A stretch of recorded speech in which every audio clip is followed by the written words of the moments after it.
They told you to be confident.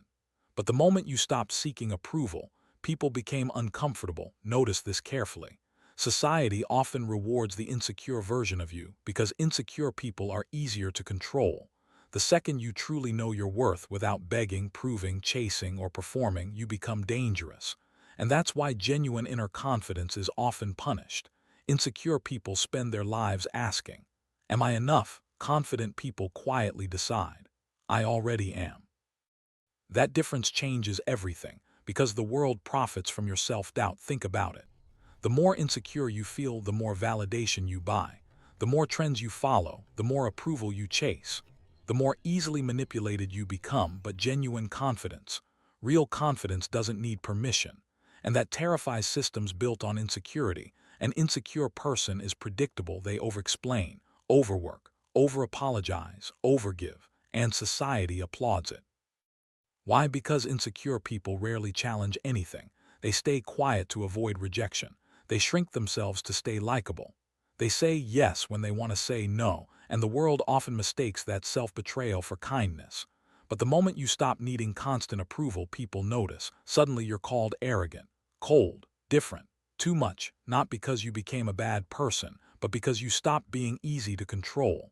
Most people confuse confidence with ego, but ego screams. Confidence stays calm. Ego wants to feel superior. Confidence doesn't need comparison. Ego performs for attention. Confidence moves in silence. A truly confident person doesn't enter every room trying to be liked. They don't force people to understand them. They don't chase validation like oxygen.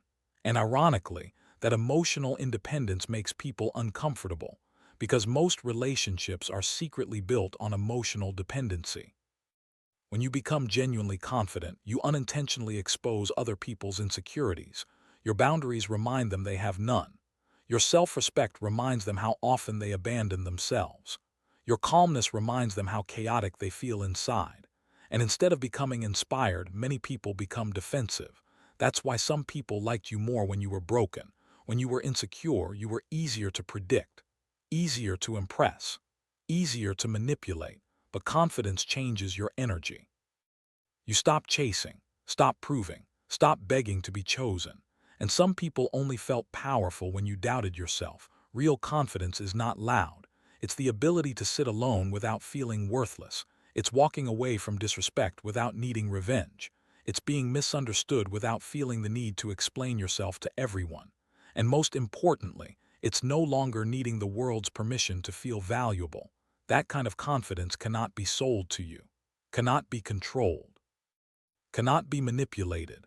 And that's why society struggles with it. So if people start acting differently when you finally respect yourself, don't panic. You are not becoming arrogant. You are simply becoming harder to control.